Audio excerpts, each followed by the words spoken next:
Oh, hi. Didn't notice you there.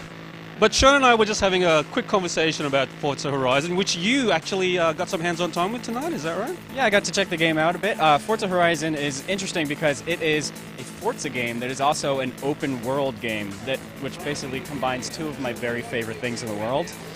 So one of the key differences here is that it, like I said, it's an open world game and it's set in Colorado, right?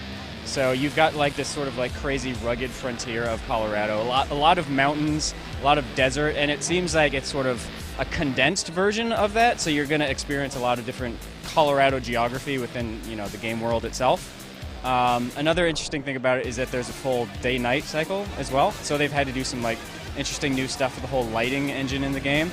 And beyond that, it's a very interesting take because it's not developed by Turn 10. It's developed by this new studio in Leamington Spa, England. And I believe they're called Playground Games, but I could be wrong there. And it's a studio with a very interesting racing pedigree. It's set up by a bunch of ex-Codemasters and Bizarre and a whole bunch of other different racing studios based out of England. So these are guys who have made a ton of different racing games in the past. And so they're working on doing something different, something a little bit off the wall with the Forza license. And it looks pretty crazy, but it looks pretty fun. I'm kind of getting a Test Drive Unlimited sort of vibe out of this. Is it like a similar thing where it is a big open world and you just basically go from spot to spot and races open up depending on where you are?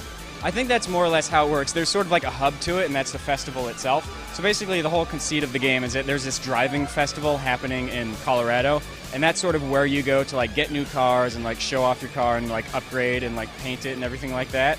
Conceivably, you might be able to accidentally run over festival goers as well if they happen to be drunk enough and maybe run out into the street. I don't know. Spitballing here. That's their fault though, right? Yeah, it's their own fault. But yeah, it's not as sort of like kitschy and forced as the Test Drive Unlimited games are, which is like, hey, you've got this crazy new house. Oh, look, here's all your friends dancing and partying by the pool. It's not as like just in your face as that. It's like it's a game that it seems to know that it's a Forza game first and foremost, so it's not trying to sort of like cram that festival atmosphere down your throat.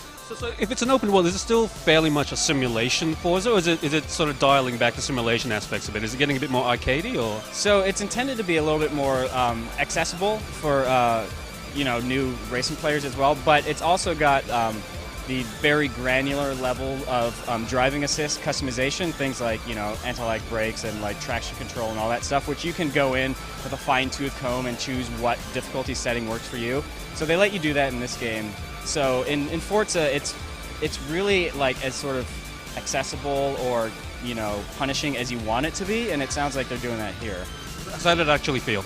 What's that? How did it actually feel racing? I did not actually get to play it yet, which is probably one thing that I'm looking to do at E3. That's excellent. Well, that's it for Forza Horizon. We're going to continue our conversation in private now.